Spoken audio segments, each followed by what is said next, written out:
हे बघा ताईंनो, लाईट लावलेली दिसते त्यामुळे तुम्हाला वाटेल संध्याकाळची वेळ आहे, पण नाही, साधारणतः 4:30 वाजले असतील.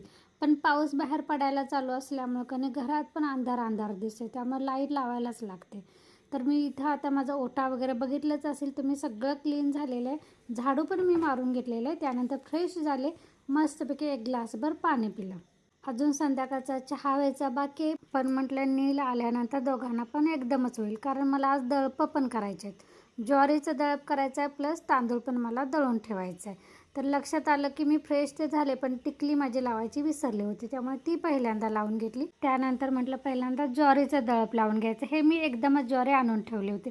हे बघा, तुमचं पण नकाचं असंच होतं का? माझं तर असं थोडंसं निघते आणि ते थोडंसं अडकते, म्हणून ते काढायचं आणि असं जिव्हाळा लागून राहते आणि ते दुखतंय पण जरा जास्त. काढताना पण मला थोडंसं असं जिव्हाळा लागल्यासारखं वाटलं.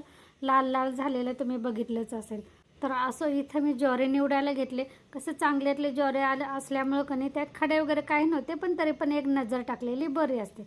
तेवढ्यात समोरच्या काकी आल्या, तर त्या इथं समोरच्या आपल्या चवळीच्या शेंगा लागल्यात का बघत होत्या. तोपर्यंत मी ब्लाऊज पीस काढून घेतलं. म्हणजे रक्षाबंधनला मला एका भावानं साडी दिली होती, त्याच्यातलं ब्लाऊज पीस मला त्यांच्याकडून टेलरकडे शिवायला द्यायचं होतं. पण हाताची लांबी म्हटलं टेलरला असं सांगून समजणार नाही, तर माझी मीच स्वतः लांबी मोजायची आणि म्हटलं सांगायची, म्हणजे इतकीशी ठेवायची. मला कसं आहे, थोडंसं जरी असं बदललं की थोडंसं जरी चुकीचं ब्लाऊज शिवलं ना, मला घालायला होत नाही, अस्वस्थ वाटते. त्यामुळे सगळं परफेक्ट लागते. तर मी हाताची लांबी माझी मी स्टेपनं घेतली आणि त्यांच्याकडून निरोप दिला.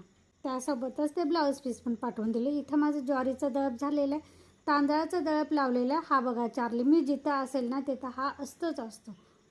कसा तिरका माझ्याकडे बघतोय बघा. चला तर ही दळपं केलेले सगळं झाडून घेते आणि आजचा मिनी व्लॉग इथंच संपवते.